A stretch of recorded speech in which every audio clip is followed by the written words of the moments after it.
অত্যন্ত গুৰুত্বপূৰ্ণ খবৰ দিব বিচাৰিছো বিজেপি এটা সাম্প্ৰদায়িক দল বিজেপি এটা গুণ্ডাৰ দল এবাৰ বিজেপি সাম্প্ৰদায়িক আৰু গুণ্ডাৰ দল আখ্যা দিলে অখিল গগৈৰ মতে 2026ত বিজেপিক পৰাস্ত কৰিবই লাগিব প্ৰতিটো ৰাজনৈতিক দল বিৰোধী ৰাজনৈতিক দল একগোট হ'ব লাগিব আৰু 26ত এই সাম্প্ৰদায়িক আৰু গুণ্ডাৰ দলটোক আমি পৰাস্ত কৰিব লাগিব এই মন্তব্য কৰিছে অখিল গগৈ হেয়াই নহয় মূল্যবৃদ্ধিৰ জনতাক মাথমাৰ খুদুৱা বিজেপিক 2026ত অসমৰ পৰা বিদায় দিব লাগিব এই মন্তব্য কৰিছে অখিল গগৈৰ আহ্বান যে প্ৰতিটো বিৰোধী ৰাজনৈতিক দল একগোট হ'ব লাগিব আৰু বিজেপিক প্ৰতিহত কৰিব লাগিব 2026ত সবিশেষ নিটকছৰ দৰ্শকৰ বাবে আমি জনাইছো গুৰুত্বপূৰ্ণ খবৰ এই মুহূৰ্তত বিজেপি গুণ্ডাৰ দল আখ্যা অখিল 2026ত বিজেপিক আমি পৰাস্ত কৰিব লাগিব সাম্প্ৰদায়িক বিজেপিক নিষেধ কৰিবলৈ একগোট হ'ব লাগিব ৰাজ্যৰ বিৰোধী শক্তি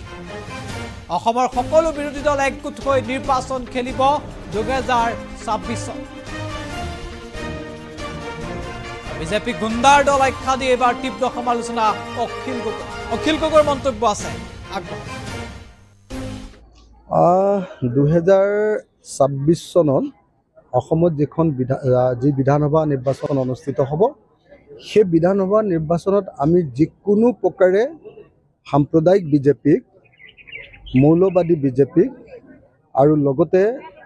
দেশ বিক্ৰী কৰা আৰু সাংঘাতিক মূল্য বৃদ্ধি কৰা গুণ্ডা বিজেপিটোক আমি পৰাজিত কৰিব লাগিব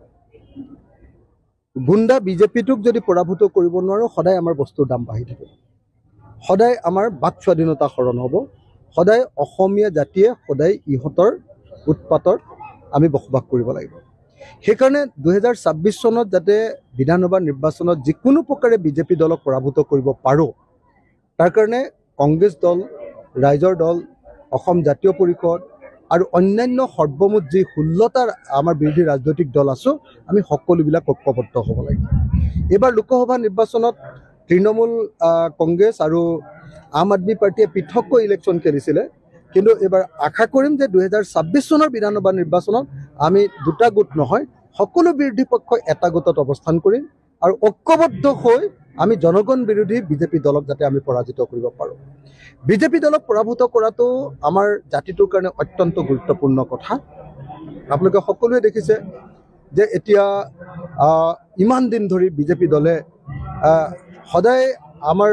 বদৰুদ্দিন আজমল ডাঙৰীয়াক AIDF নামৰ দলটোক এই সাম্প্ৰদায়িক মৌলবাদী দলটোক দেখুৱাই সদায় তেওঁলোকে ভোট লৈ আছিল তেওঁলোকৰ একমাত্ৰ বিজেপি দলটোৰ একমাত্ৰ নীতিটো আছিলে যে মুছলমান বিৰোধিতা কৰা আজমলক দিছপুৰত সোমাবলৈ নিদিওঁ বুলি কোৱা আৰু ভোটটো লৈ থকা আৰু একো উন্নয়নমূলক কাম কাজ ৰাইজৰ কৰিব নালাগে সেইকাৰণে এবাৰ ৰাইজে চিনিছে যে এই দলটো আমাৰ বিজেপি দলটো হ'ল হিন্দু সাম্প্ৰদায়িক মৌলবাদী দল আৰু AIDF হ'ল মুছলমান সাম্প্ৰদায়িক মৌলবাদী দল এই দুইটা দলক যদি আমাৰ ৰাজনীতিৰ পৰা আঁতৰ কৰিব নোৱাৰো তেতিয়াহ'লে সদায় আমি অসমীয়া জাতিয়ে সদায় এনেকৈ দুৰ্বল হৈ অনৈক্যৰ মাজত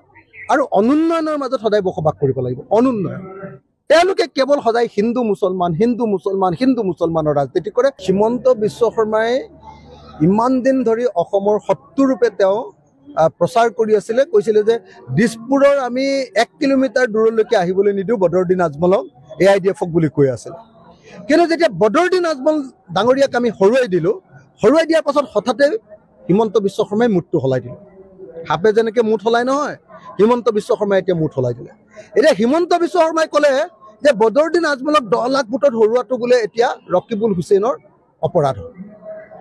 এইটো বোলে অসমীয়া জাতিৰ কাৰণে বোলে এটা অশনি সংকেত এইটো অসমৰ জাতীয় জীৱনৰ কাৰণে বোলে বেয়া খবৰ কাৰণ বোলে বদৰুদ্দিন আজমল হায় বদৰুদ্দিন আজমলক যদি হৰুৱাটো সাম্প্ৰদায়িক মৌলবাদী মুছলমান মৌলবাদী দল বদৰুদ্দিন আজমল পাৰ্টিটোক যদি হৰুৱাটো আমাৰ কাৰণে জাতীয় স্বাৰ্থ বিৰোধী হয় তেতিয়াহ'লে নিশ্চয় সেই জাতীয় স্বাৰ্থ বিজেপিৰে জাতীয় স্বাৰ্থ হ'ব মৌলবাদী সাম্প্ৰদায়িক দলবিলাকৰ জাতীয় স্বাৰ্থ হ'ব এইটো কেতিয়াও অসমীয়া জাতিৰ জাতীয় স্বাৰ্থ হ'ব নোৱাৰে আজি হিমন্ত বিশ্ব শৰ্মাৰ বন্ধু বদৰুদ্দিন আজমলক যেতিয়া 10 লাখ ভোটত হৰুৱালে হিমন্ত বিশ্ব শৰ্মাৰ গাটো ইছাত কৰিছে হিমন্ত বিশ্ব শৰ্মাক যেন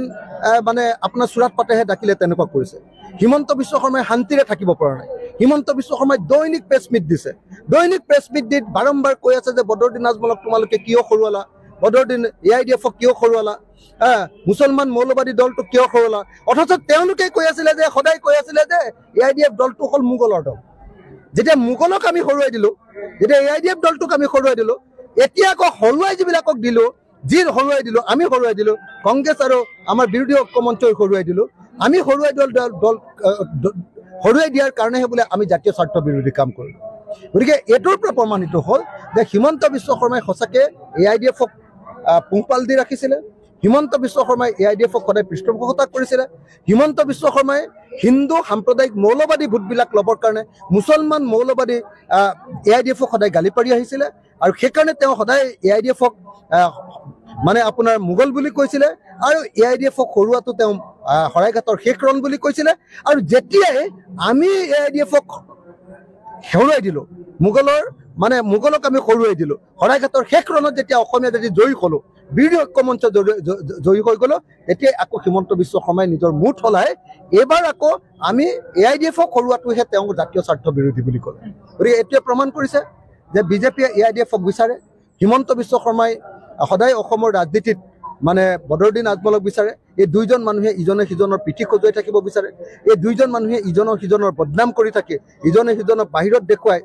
গালি চালি পাৰি অসমীয়া জাতিটোক সাম্প্ৰদায়িক কৰি ৰাখিব।